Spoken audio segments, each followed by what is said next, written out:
van chung nangam na ngai mo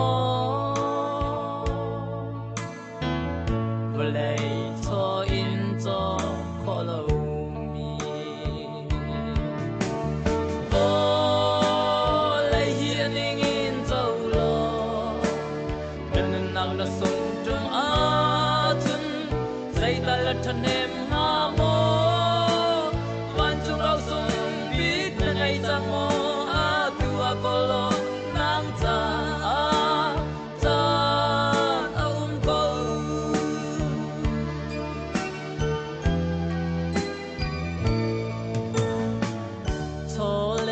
tam pi chu na ko si se na fa nu na thao mo sui lang un tam pi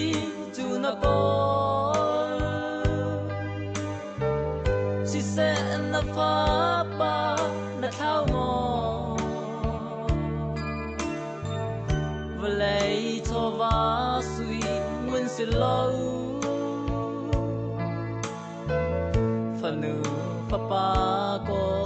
thang si vo lei hian in zo lo men nang na sung trong a chung zai ta la than hem ha mo van chu ro sung bik na ngai chang mo tua kolo nang cha cha daum ko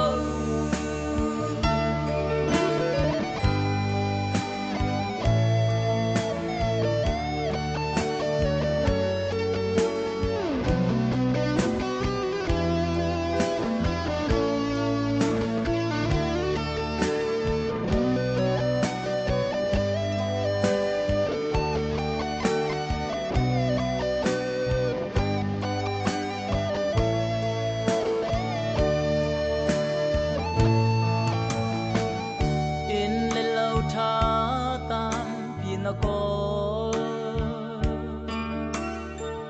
si se na nu pi na thao mo thil puan tha tam pi in na kha si se na pa sa na thao mo vlei cho va du a ting ko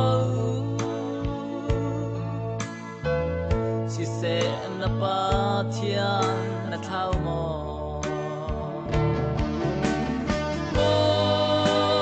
lei hian in zo lo nan nang na sung tung a chun